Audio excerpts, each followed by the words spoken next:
Now, I would like to briefly introduce all of our speakers. Firstly, we have Mustafa Azimataba, or Moz from the Mantra, as some of you may know him. Moz is a musician and artist who has been imprisoned for the last 7 years in immigration detention facilities, simply for the very basic right of seeking safety in Australia. He is now detained in the Mantra Hotel in Melbourne with about 60 other men. We're also going to be joined by Craig Foster. Craig is a prominent advocate and spearheads the Game Over campaign, calling for the immediate release of all refugees and people seeking asylum still held under Australia's indefinite detention regime. Third, we have Najeeba Wazefadost. Najeeba, I hope I've had to have a guess at your surname, so if I've got that wrong, please correct me. Najeeba is an outspoken advocate for people seeking asylum and for giving people with lived experience a voice. She founded the Asia Pacific Network of Refugees and Gender Advocates Settlement Services International. Najeeba arrived as a child with her parents who fled persecution in Afghanistan. We're also joined today by Angela Fredericks. Angela has been a leading voice in the Home to Biloela campaign to free a family who have been imprisoned in Australia's immigration detention for more than 2 years and to return them to their home and community in Biloela. And last but certainly not least, we have Tom Ballard. Tom is an award-winning comedian, actor, writer, broadcaster, person who has won international acclaim. He is an outspoken advocate for refugees and uses his performance, art and public profile to raise awareness of the situation for people seeking asylum in Australia. So now I'm going to hand over to each of our guests to say, just to give us a short little introduction about why they're joining us here today and a little about themselves and whatever they'd like to share. So Mustafa, I'm going to start with you. Yeah, thank you. Thanks everyone. We have been locked up in detention for more than 2,500 days and we haven't received any promising news from the Liberal and the Labour Party. And I think they don't have any plan for releasing us into the community. For most politicians in Australia, torturing people who have committed no crime have become normalized. It has become a habit.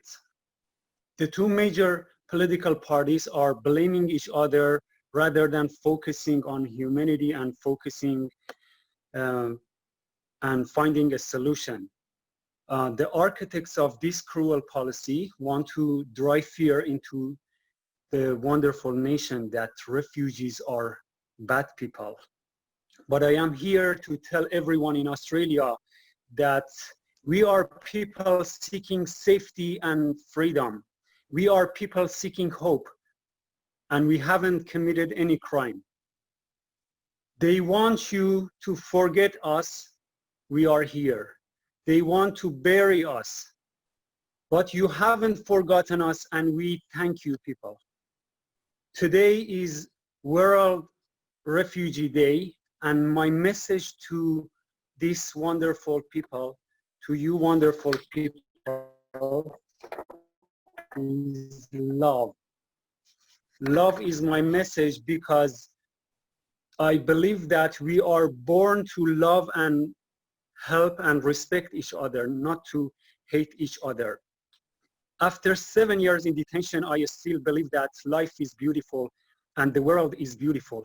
And I appreciate this community so much because together we are going to destroy this systemic racism, because all of us are one family. Today, a part of this family is locked up in jail in detention. I want all of you people to find a solution for us, to help us to be free. The situation in Kangaroo Point and Mantra Hotel is really sad, and our bodies are getting weaker day by day. We spend 23 hours a day in our room, and our health is really at risk. I want you to help us as you have done for years and years, and you are absolutely like my family, and I appreciate all of you people who are fighting for our freedom. Thank you very much. Thank you very much, Moz. That was beautiful and from the heart, and I can guarantee you that everybody who is joining you here today sees you as part of their family as well. One great big human family. And what you're going through in the Mantra Hotel, I think gives us all a chance to pause and reflect on those who have complained about being in a hotel for 2 weeks when they've come back from overseas. You put that into perspective for all of us. And we stand with you, and we are your allies in your fight for your basic human rights. I'd now like to pass over to Craig Foster, who is also going to give us a quick introduction. All right, well, that's a very difficult one to follow. And as we've all come to learn, people like Moz and, Farhad and Farhad, whether that's in Kangaroo Point or Bandesh down in my town, or whether it's Beirut, or whether it's Samad, or Ezatullah, who thankfully now has just, only in the last week landed in California, or it's Naida, or it's Mohammed, the Sudanese gentleman who was a farmer in Sudan and who had to flee. And when he was inside the cage on Manus Island, he took his weekly 15-minute call, having lined up in the heat, got on the phone call, and his family members informed him that his wife had been shot, and he couldn't speak to anyone in his family for another 7 days, where he had to line up again. And when his fellow refugees inside the cage said to him, "You come to the front of the line, Mohammed, because we want you to speak to your children." He has 2 daughters. And the guard said, "No, get in line." It's those types of stories that Australia needs to know, needs to hear, and needs to hear from Moz, needs to hear from Farhad. Why? Is because they'll recognise they're incredibly smart people. It's actually our loss as a country what's occurred here. It's our loss because they would make such an amazing contribution to the country, and of course it's our lasting loss of our national conscience and our soul. What we've enabled to happen here over the last, a significant period of time, but to Moz and others, particularly the last 7 years, is something I never considered that Australia would ever be capable of. It simply could never have been possible. And in this country, we like to hold others accountable. And I was involved in a prominent campaign for a young Bahraini refugee. And oh boy, didn't we smash Thailand and Bahrain for breaching his human rights. And all of Australia helped us, and rightly so. But at the same time, it became clear that what we've been doing to Moz and all of his brothers and sisters abroad is actually no different, if not worse. So they're human beings who shouldn't be there. They are caught in a political prison. They're caught in a political cage. That's the reality. And every Australian and all of us have a deep responsibility to step forward and bring this, sad period of our history to an end. This sector, I want to congratulate everyone who's been involved here for a very long time. I certainly haven't. And that's also important from the perspective that I say to all friends, people I know, and anyone that I can collar, and broader Australia is, we all come on our own journey to understanding, but you need to now know what's happened here, and it's, everyone has to step forward right now and bring this to an end. So it's always a pleasure to hear from Moz, and I want to ensure that all of Australia hear more from him and others, and that we stop, this heinous a period in our national history. Thanks, Corinne. Thanks very much, Craig. And I think what Craig said there is really important, especially that we want to hear more from the people who have arrived in Australia, our brothers and sisters who have arrived here as refugees, that we have all of this amazing technology at our fingertips now, and the ability for us to hear from those who are currently incarcerated, to hear their stories and to allow them to speak for themselves is possible and should be at the forefront of all of our minds. I'd like to now pass on to Najeeba to give her opening remarks. Thank you very much for having us. My name is Najeeba and I'm the founder of Asia Pacific Network of Refugees, which is basically a representative of a number of refugee and refugee-led organizations from Australia across 12 other countries in the Asia region, and that includes Indonesia, Malaysia, Hong Kong, and so on. I also want to say that today is World Refugee Day, and happy World Refugee Week and World Refugee Day to everybody. We do understand that the global pandemic of COVID-19 has been a very big challenge. The speed with which COVID-19 has spread not only around Australia but around the globe has been extraordinary as the impact it have had in the communities.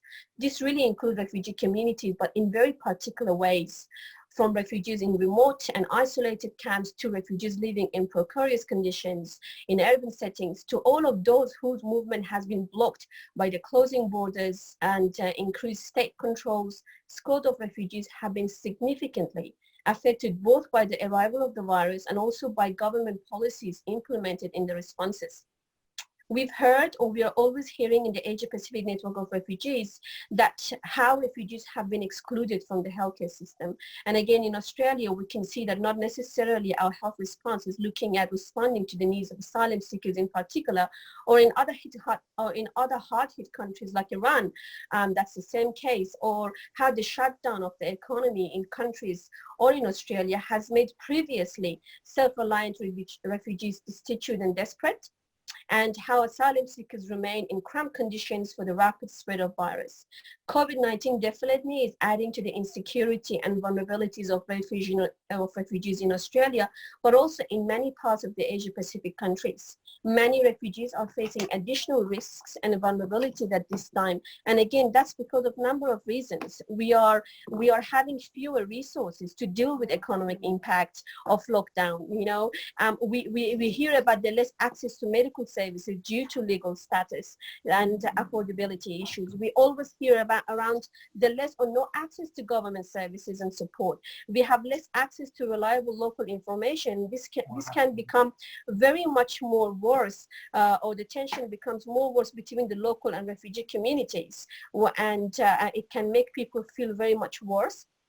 Refugees and refugee-led initiatives and organizations across the world, also in Australia, are responding to this crisis and supporting each other and their local communities as frontline responders by providing medical care, by giving health information, providing material and financial support to vulnerable people, providing educational support, leadership and advocacy to ensure refugees are included in the broader response. I think we actually believe that strong and effective refugee leadership and refugee-led initiatives existed before this crisis and will continue beyond COVID-19. There are many examples of refugees and refugee-led initiatives that have been effective and innovative and impactful, and that's because the need and solutions are identified from within the communities. That's because refugees know best what works for them, and they're committed and accountable to their own communities. We are really asking, again, organizations, governments, and funders and interested individuals to really consider how can you support and amplify the voices and impact of refugees and refugee-led initiatives in your work. I guess that's the crucial question that we have and we are asking in the World Refugee Day. And thank you. Thank you very much, Najeeba. And I think that's a really important point, that this isn't 20 or 30 years ago. It's a different world now. The people who had the lived experience of being refugees or who are asylum seekers had the capabilities of having their voices heard. As Najeeba said, they are in the best position to know what services they need, and it's up to us to not speak for them, but to support them and to be their allies in their fight for their equal rights. I think we also need to acknowledge what Najeeba was saying about the COVID-19 crisis and the very particular challenges that faces, that causes for refugees and asylum seekers around the world, and to be mindful of whatever policy implications there have been in Australia so far for that cause don't become the new normal once this is all over. We don't want to see government policies creating more difficulties for refugees and asylum seekers than they already do. I'd now like to pass over to Angela to say a few opening remarks. Angela's on mute. Oh, there we go. Thanks. Okay, sorry. I want to first of all wish everyone, just thank you for being here today. This really shows that we do welcome asylum seekers, we do welcome refugees, and we need to get our government to share our wishes. I was thrown into the advocacy spotlight just over 2 years ago when my friends got torn from their home. And we've been continuing to speak up for Priya and Nadez and their beautiful girls, Kopika and Tanika, ever since. And I do just want to pay honour to Priya and Nadez, because even though I'm the one, I'm the one speaking here today, I'm the one who's often talking about them, this is their story. And I'm honoured to be a part of their lives. And honestly, Priya is my absolute role model of a strong person who can advocate for self. For me, so why I was so pleased to be able to come and talk today about, inventing a more welcoming Australia, is because I believe that we do have so many patches in Australia that are welcoming. I see that in my town here in Biloela. We absolutely love our migrants, whether they're asylum seekers, professionals, or whatever walks of life has led them to our town. We welcome them. And I think, during this process, I've heard from so many people right across Australia who are telling me the same thing. They're telling me we have rooms, we've got friends who we just want to stay here. How can we do this? And I think this is our job as advocates, to bring this point home to our government. We want these people in Australia. They deserve to be here. They simply want a life that you and I take for granted. And so I think it's up to all of us to let's keep this simple. I know it's the whole immigration world is so complex and confusing, but at the end of the day, these are all individuals. They're our friends, they're our brothers, our sisters, their parents, their sons, their daughters, who are just looking for a chance to live. So I'll leave it there, but let's keep our hearts open and let's work the way out. Thanks, Angela. And it's true, it really is that simple. We're talking about our brothers and sisters who have a shared humanity and deserve to have the same rights as the rest of us. And last but not least, Tom, you won't be at the end of everything, I promise. I'd like to throw over to Tom Ballard now to say a few opening remarks.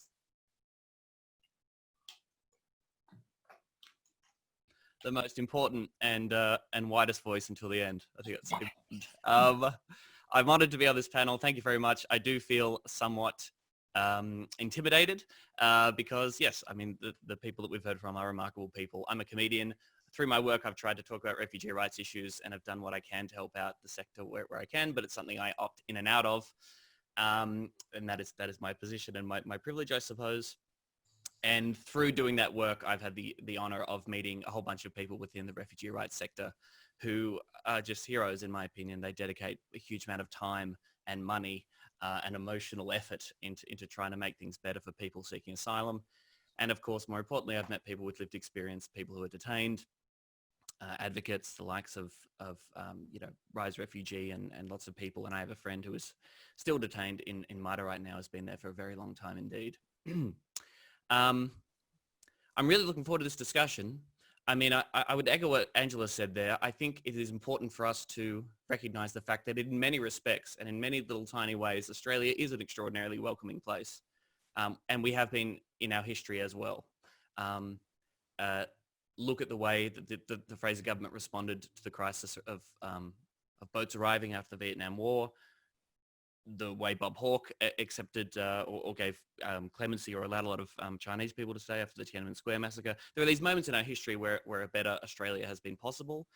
And I think it's important to keep that in mind. I also think it's important to keep in mind that the Australian public is not our enemy in this.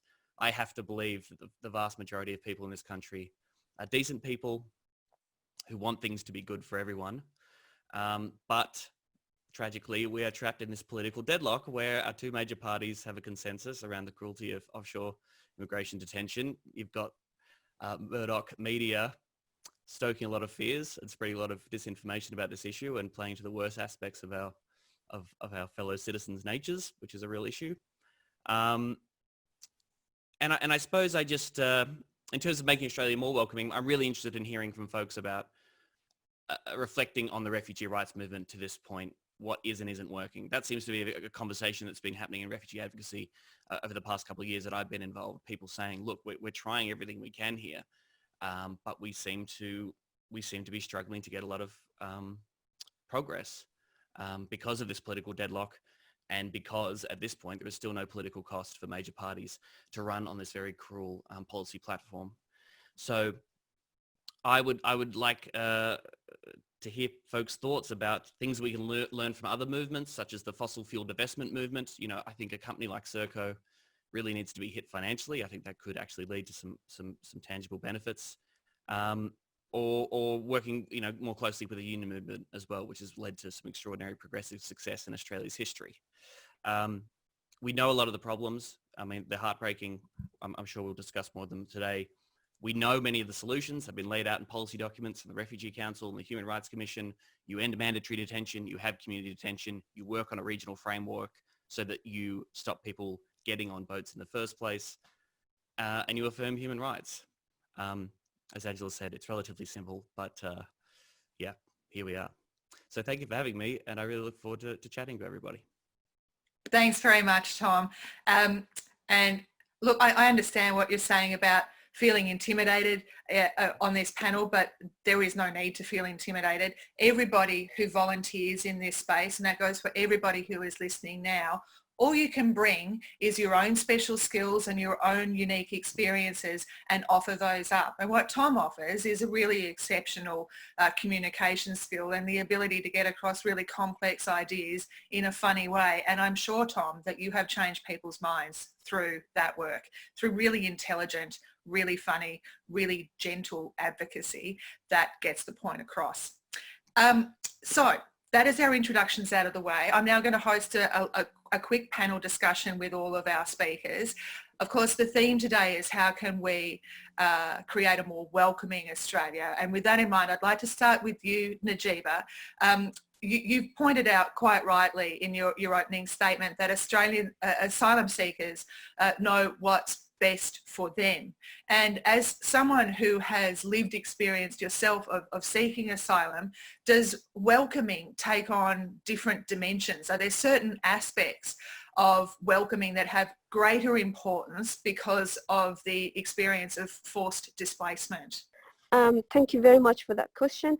I think it's really important that myself, who has experienced coming to Australia as an asylum seeker and having spent time in detention centers and also now being a permanent resident and having privileges and having rights to talk and share my story, is important that we are able to create those opportunities and spaces for refugees engagement. But at the same time, it's important for us to define and enable what meaningful refugee participation mean, and what do we mean by welcoming refugees. It's good that we are able to create opportunities for civil conversation, because it's important that, you know, for both parties, right, whether you're a refugee or an asylum seeker, but also as an Australian, to understand, you know, the kind of situation and circumstances that refugees are running away from. But in order to actually make meaningful refugee participation, I think there are certain things that we need to do. How do we want to go beyond storytelling? It's really important that we are able to share those voices and be able to hear those stories. But what do we do with those stories? That's the question. For many, many years when I came to Australia, I was continuously sharing my story as a refugee. And for a very long time, I was receiving sympathy as a reaction to my story, which was still something that I needed. But then at the same time, as I became, you know, stronger in terms of my own literacy, I started asking what happened to my story and what happened to others who shared their stories. It is true that we were welcomed, but it's about time for us to actually use those stories and use it in a very strategic way to engage to engage refugees in a much more meaningful and sustainable way. And in order to actually engage meaningful refugee participation, we really need to be able to facilitate ongoing and sustain access. we really need to facilitate a level of preparedness. If we are asking for refugees to be involved in a policy discussion, they need to be strengthened in terms of their capacity. There needs to be a level of preparedness before their engagement, so they can understand. And I think at the same time, in Australia in particular, we really need to start initiating institutional self-reflection. How do we want to include programs and structures that's going to have an inclusive approach to refugee inclusion? To what extent are we actually preparing ourselves to give up our seat and to give up our power and shift our mindset in really creating real spaces for engagement?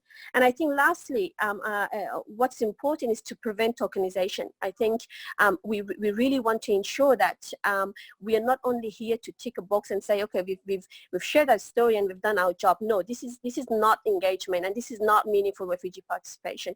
Meaningful refugee participation requires investment. It requires financing. It requires real opportunities and space, and that's how we'll be able not to welcome refugees, but also engage them in shaping our policies across Australia.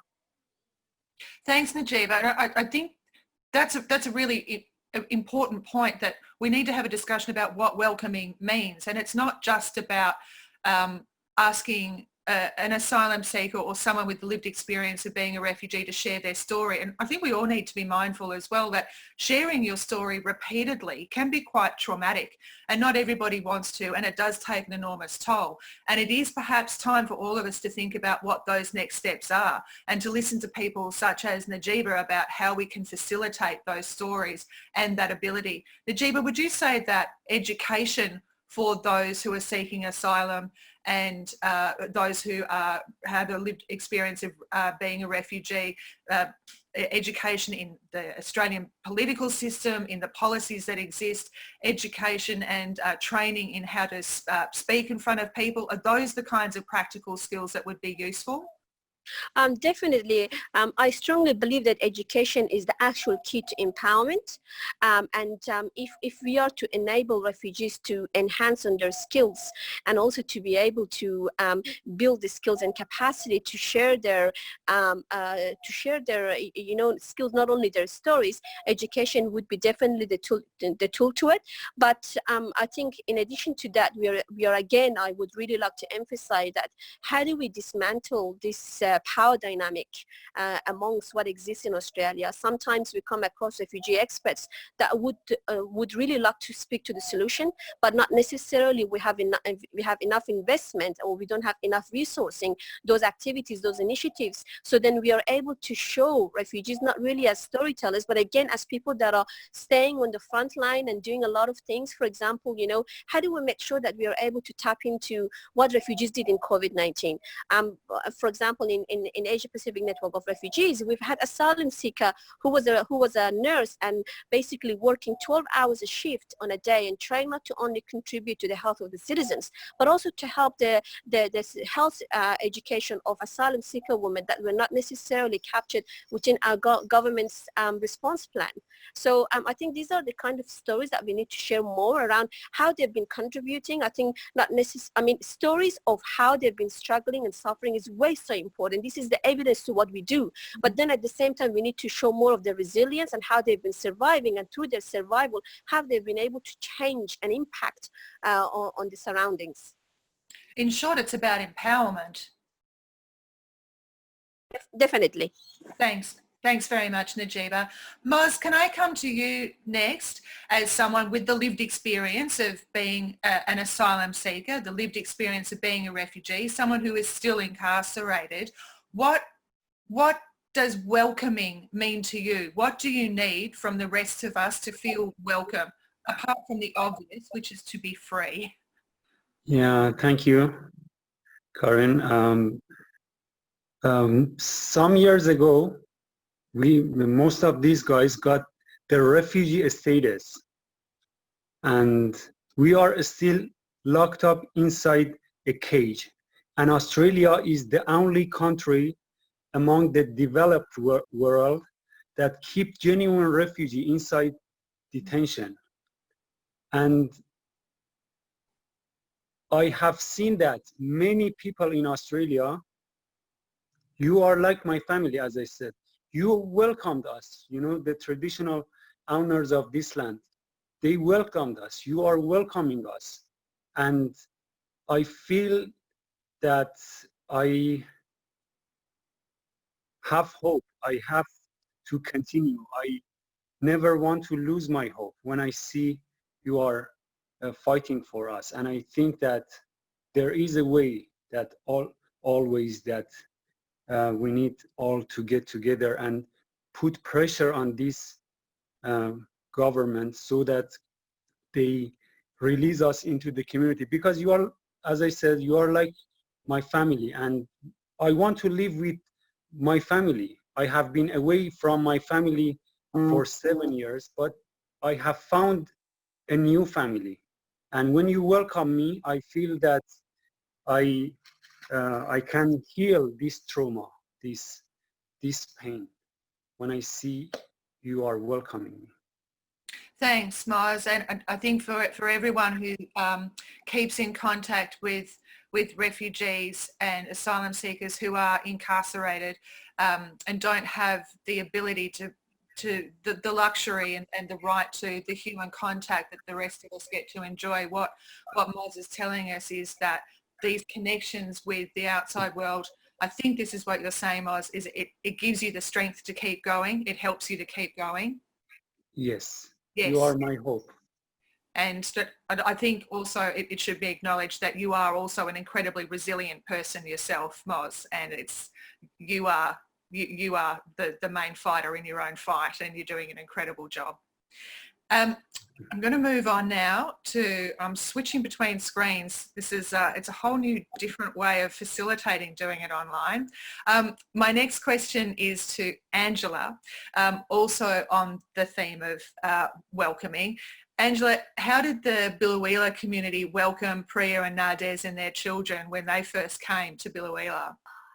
Yeah, gee, like I think of that whole concept of welcoming, and I guess it seems like just common decency. So in terms of when Priya and Nades first arrived in Biloela, you know, things around employment opportunities, allowing, so like Nades, who wanted to give back to the community even when he couldn't find a job, he volunteered at St Vincent's de Paul. And from there, that's where I guess just getting to know them as people. As Priya became pregnant with Topika and there were stresses, beautiful Sister Beryl would take her into the Catholic Church and they would pray, even though Priya didn't understand the language because she wasn't allowed to study English because of rules.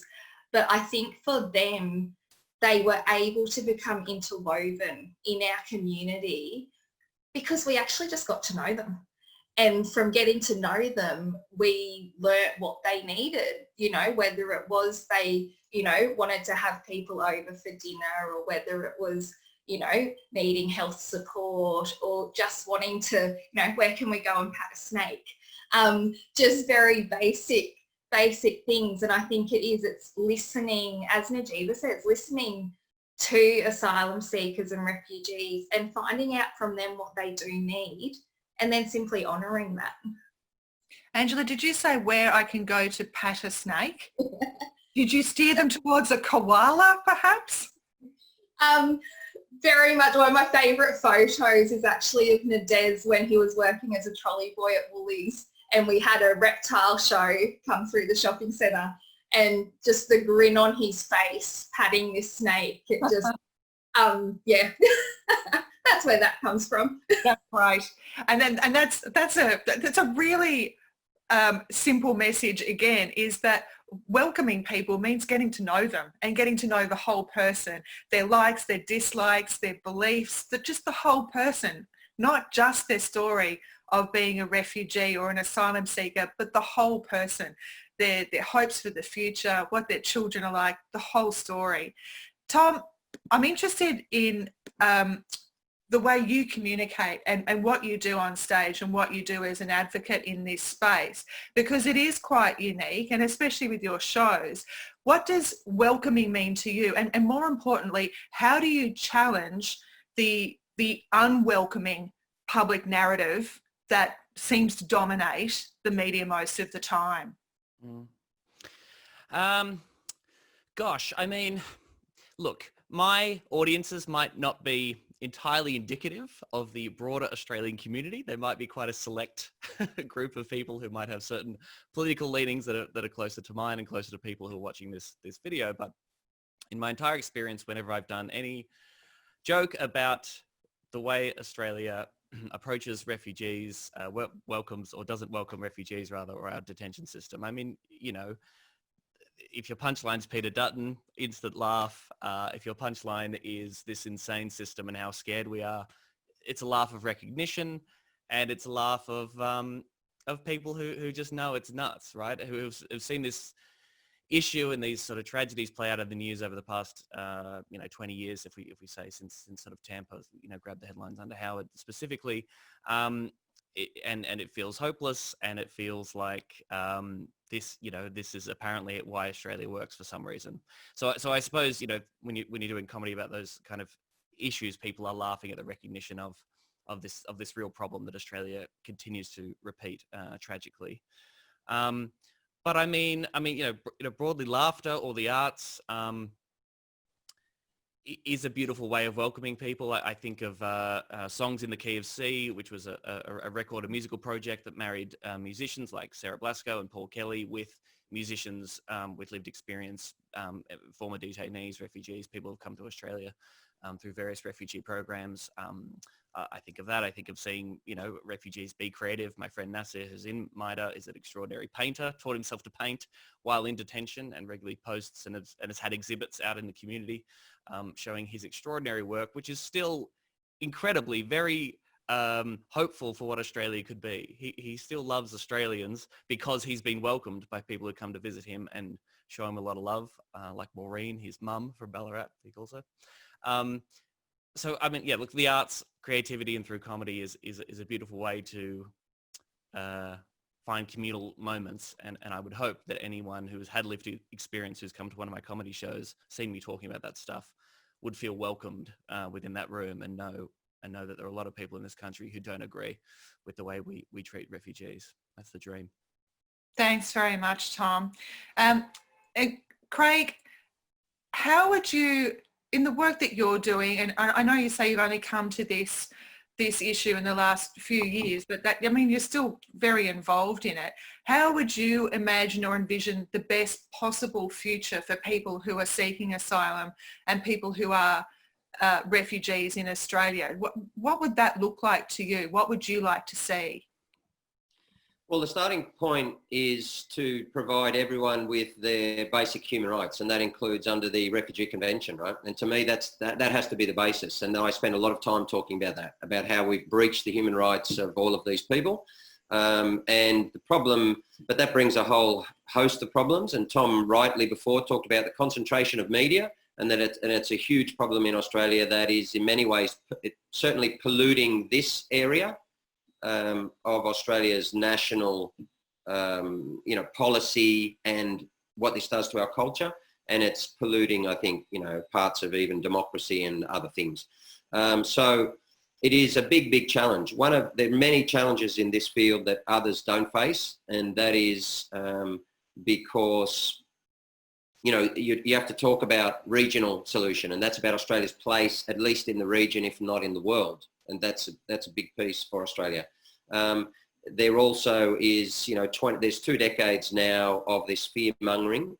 And when you actually go then and actually meet the people and hear the stories, you hear, and I agree with what Tom said before, that is that Australians are, in my experience, very compassionate and giving people. We see that in a whole heap of responses, but we also know a certain type of propaganda can turn people against others very easily. And so when I went, I was actually surprised to find that they'd been given refugee status 3 or 4 years earlier and were still waiting. I was surprised to find the stories about how they'd been treated, because many of them, whilst I felt strongly about it, they weren't being reported here. So the truth needs to come to the Australian people, and I still believe that when that happens, we're going to be able to make a fundamental change. It's getting it in front of them that is the big challenge. We don't have a lot of time today, but I might just say that one of my great hopes is sport. And what we see at the moment is across a range of important social causes, and that might be climate, refugees, asylum seekers, and in particular Black lives and Indigenous lives matter at the moment, is we see sectors of society playing a prominent role and being very active in areas they would not otherwise have done. And generally what we find, of course, as you guys all know, is that when it becomes socially acceptable, people are then prepared to step forward, and, you know, and it takes really brave advocates at the start. That's why I always start any of these conversations talking about years ago, the people have been here fighting hard at tremendous cost to themselves. I've seen it. It's really extraordinary. They're incredible human beings.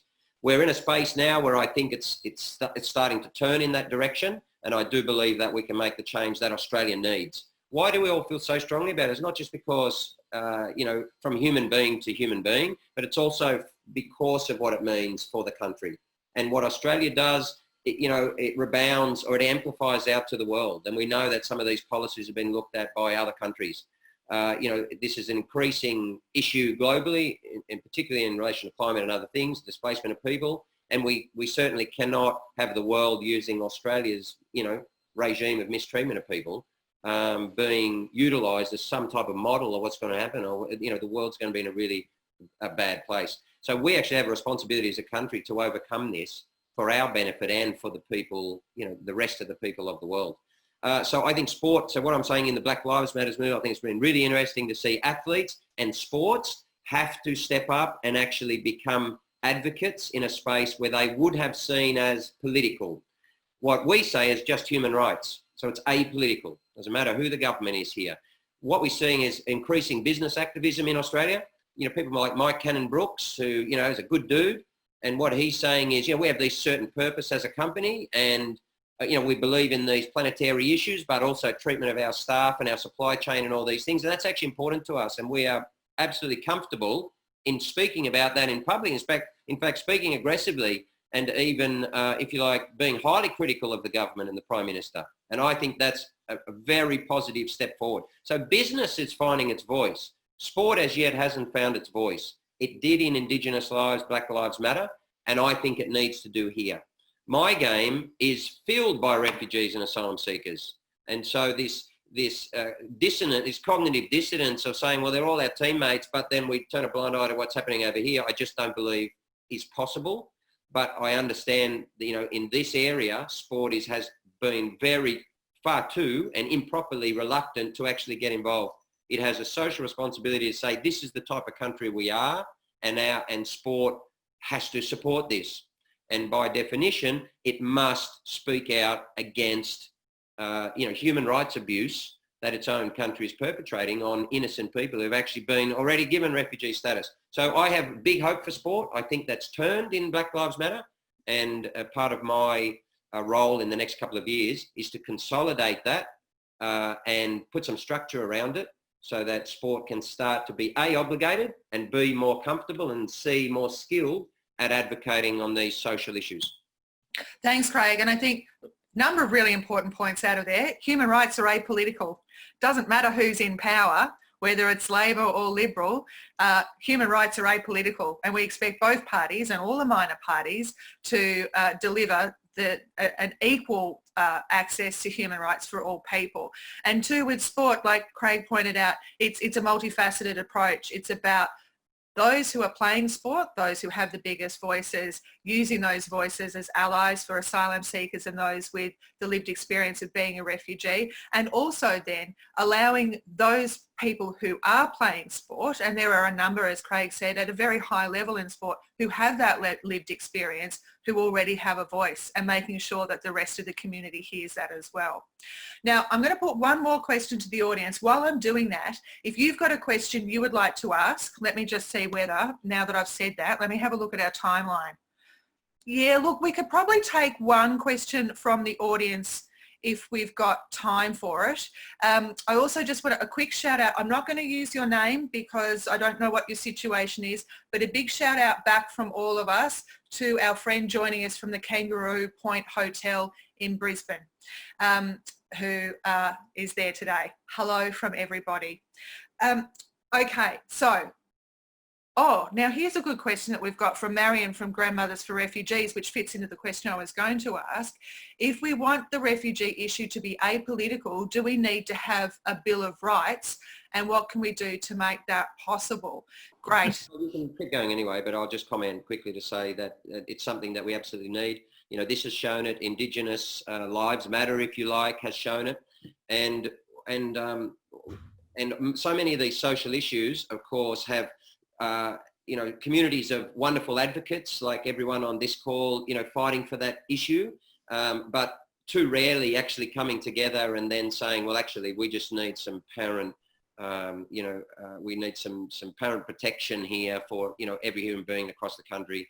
And, you know, we're, I think, the only Western democracy not to have, you know, a Bill of Rights whereby we have fundamental protections, and this simply could not have happened. So choices needed to be made back in 2013, but they just needed to be different choices, and they could not have led to this road. And I think that that is really important. So there's no doubt that we do need that. And I might just say finally as well, I've said this on a few calls, is in my view, you know, the refugee sector is quite vast now. There's a huge amount of organisations, and therefore coordination is not difficult, it's something of a challenge. Nevertheless, the only way, and this went to, I think, one of Tom's questions at the start, is the only way that we're actually really going to get past this issue for all of us and for our kids is for the sector to work out how to combine all of the voices.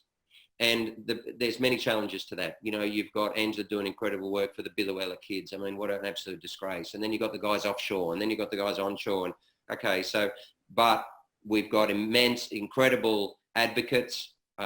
We've got brilliant people, passionate with great skills. If you, because I don't work in the sector, but if you brought them all together and were fundamentally aligned and had a really strong strategy, and then learnt from other movements, as has been discussed before, I think in the next, you know, a short period of time, a huge step forward can be made. And it's the only way. Thanks, Craig. Moz, can I come back to you for a moment just before we wrap this up and ask you, what would you like to ask of us? What would you and all of your other friends and colleagues who are in detention at the moment, what do you need most from us? It's a very good question. Thank you. First of all, I'm going to say that the Australian government are paying $355,000 each year for each refugee to maintain this regime of torture. They are paying this tax. You know, it's your taxes, and you are not happy. No one is happy what they are doing, what the Australian government are doing to these vulnerable people. And my message to you people, first is love, as I said, and then is that we are one family. All the groups who are fighting for our freedom, we need all to get together. And if all refugees are Hakim, there's a fantastic book that Craig Foster written, and if all the refugees are Hakim, today I'm gonna say that all advocates are Craig. And I have seen many advocates in Australia who are fighting for us, but this man is a legend. You know, he's fearless. I like his bravery, and I want all of you to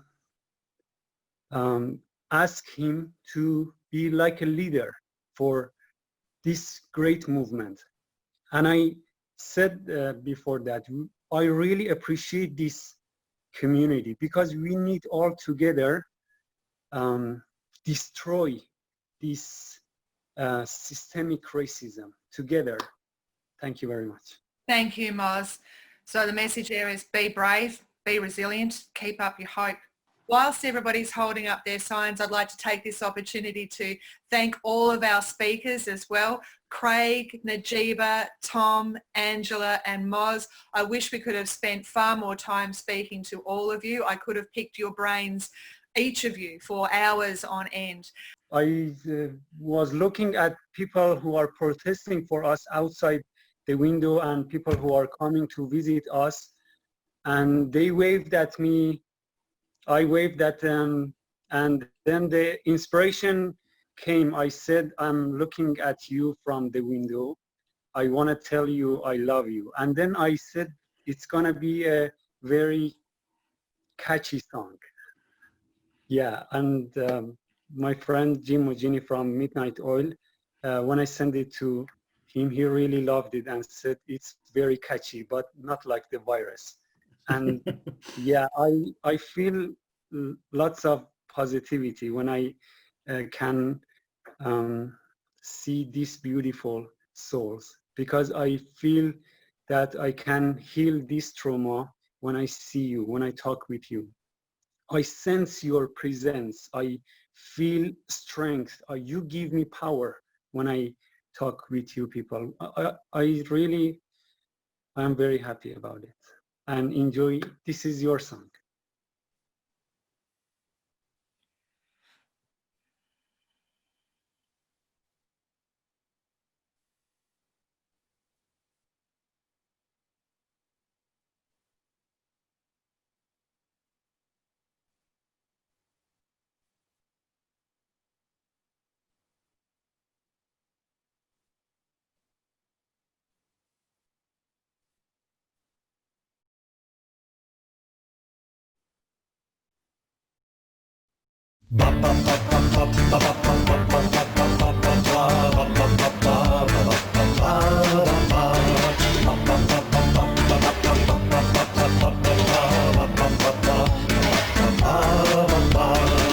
I'm looking at you from the window. I want to tell you I love you. How beautiful you are, and you're always in my heart, sending my gratitude and love to you. I believe there are many care for us. I feel I'm lucky to have you in my life.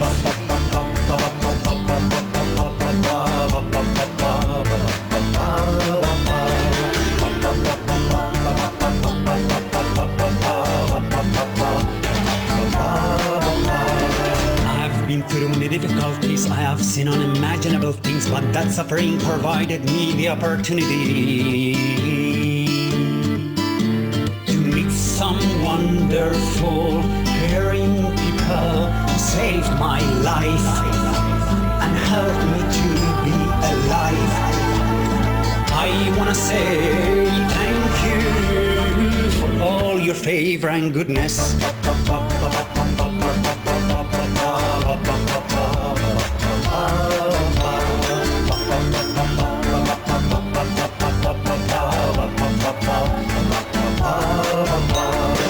I believe there are many care for us. I feel I'm lucky to have you in my life.